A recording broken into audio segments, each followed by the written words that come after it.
வணக்கம் அன்பு நண்பர்களே, அனைவருக்கும் வணக்கம்.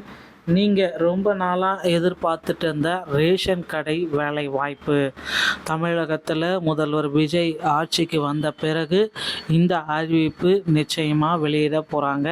ஸோ இதில் அறிவிப்பு வரத்துக்கு நீங்கள் என்னென்ன விதிமுறைகளை பின்பற்றணும், டிஎன்பிடிஎஸ்சில் ஆட்சேர்ப்புகள், ஸோ இதில் உதவியாளர், கணக்கீட்டாளர் எல்லாமே எடுக்க போகிறாங்க, எடையாளர்.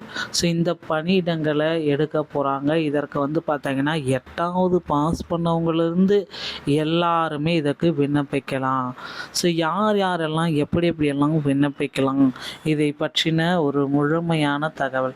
டிஎன் ரேஷன் கடையில் தமிழ்நாட்டில் பல்வேறு வேலை விண்ணப்பதாரர்கள் அழைத்து வருகிறது. தமிழகத்தில் உள்ள ரேஷன் கடை வேலை காலியிடங்கள், ஒவ்வொரு தமிழ்நாடு ரேஷன் கடை வேலை குறித்த தகவல்களையுமே நம்ம இதில் பார்க்கலாம். தமிழகத்தில் ரேஷன் கடைகளில் கிட்டத்தட்ட 25,000க்கு மேற்பட்ட நண்பர்கள் பார்த்திங்கன்னா வேக்கண்டாக இருக்காங்க. ஒரு ஊழியர் 2லிருந்து 3 கடை பார்க்கும் சுச்சுவேஷன்ஸ் எல்லாமே இருக்குங்க. 38 மாவட்டத்தினருமே விண்ணப்பிக்கலாம். 2026 மற்றும் 27ஆம் ஆண்டிற்கான தமிழ்நாடு ரேஷன் கடைகளில் விண்ணப்பங்கள் அனைத்துமே தொடங்க போகிறாங்க. முதல்வர் விஜய் அவர்கள் இந்த இடைக்கால பட்ஜெட்டில் ரேஷன் கடையுடைய ஊழியர்களை அதிக அளவில் எடுக்க போகிறாங்க. ஏன்னா தாய்மானவர் மோதியருக்கு இனிமேல் வீட்டிற்கே பார்த்திங்கன்னா ரேஷன் பொருட்கள் விநியோகம் அந்த திட்டம் தொடர்றதுனால ஊழியர்கள் அதிக அளவு தேவைப்படுகிறார்கள். ஸோ அனைத்து மாவட்டத்திலுமே 38 மாவட்டங்களில் தகுதியான ஆண்கள் மற்றும் பெண்கள் இந்த வேலைக்கு நீங்கள் விண்ணப்பிக்கலாம் என்று கேட்டுக்கொள்ளப்படுகிறது. ஆன்லைன் மூலமாக கூட விண்ணப்பிக்கலாம். விண்ணப்பங்கள் ஆன்லைன் மூலம் பெறப்படும். இந்த விண்ணப்பத்தில் பிழைகள் ஏற்படுவதை குறைத்து வெளிப்படைத்தன்மையை இது அதிகரிக்கும்.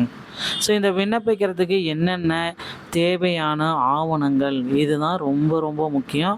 இந்த ரேஷன் கடை உங்கள் பக்கத்தில் இருக்கிற ரேஷன் கடைக்கு உங்களால் போக முடியும். அதுவும் உங்கள் ஊர்லேயே இந்த வேலை அப்படின்னா நிச்சயமாக இதற்கு நீங்கள் தகுதி தானா அப்படின்னு செக் பண்ணிக்கோங்க.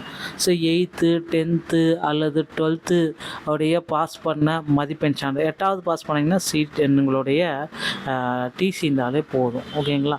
இந்த 10th 12th உடைய மார்க் ஷீட். ஓகேங்களா. அப்புறம் ஜாதி சான்றிதழ், தகுந்த அதிகாரிகளால் வழங்கப்பட்ட ஜாதி கம்யூனிட்டி சர்டிஃபிகேட். இதில் திருமணமான பெண்கள் பார்த்திங்கன்னா தந்தை பெயர் மட்டும்தான் இருக்கணும். ஓகேங்களா. அதையும் நீங்கள் கிளாரிஃபையாக செக் பண்ணிக்கோங்க. பிறப்பு சான்றிதழ், பிறந்த தேதியை உறுதிப்படுத்த அதிகாரப்பூர்வ பிறப்பு சான்றிதழ் பர்த் சர்டிஃபிகேட்டை வச்சுருக்கணும். அடுத்து தமிழ் வழியில் நீங்கள் பயின்றிருந்தீங்கன்னா 10th 12th அது மட்டும் கிடையாது, 1வதுலேருந்து 10வது வரைக்கும் எங்கெங்கெல்லாம் படிச்சிங்களோ அந்த ஸ்கூல் எல்லாத்துக்குமே தமிழ் வழியில் தான் படிச்சிங்களான்றது தனியாக ஃபார்ம் இருக்குது. அந்த ஸ்கூலில் போய்ட்டு நீங்கள் வாங்கிக்கலாம். அல்லது 12ஆம் வகுப்பு தனியாக பயின்றதுக்கான சான்றிதழ்களை பள்ளிகள் எல்லாம் ஆன்லைன் மூலமாக இசேவை மையத்தின் மூலமாக கூட பெற்றிருக்க முடியும். ஸோ அடுத்து பார்த்திங்கன்னா உங்கள் வீட்டிற்கும் விண்ணப்பிக்கும் கூடிய ரேஷன் கடைக்கும் எவ்வளோ டிஸ்டன்ஸ் இருக்கும் அது பார்த்திங்கன்னா விஏஓ அலுவலகத்தில் அந்த சான்றிதழை நீங்கள் பெற்றுக்கலாம்.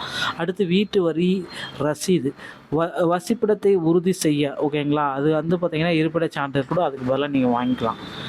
ஊராட்சி அலுவலகம் சென்று விஏவுடன் பெறப்பட்ட வீட்டு வரி ரசீது தேவை, இதையும் வாங்கிக்கோங்க. அடுத்து பயோடேட்டா, பெயர், முகவரி, கல்வி தகுதி, கூடுதல் திறன்கள் உள்ளடக்கிய ஒரு தெளிவான பயோடேட்டா A4 தாளில்.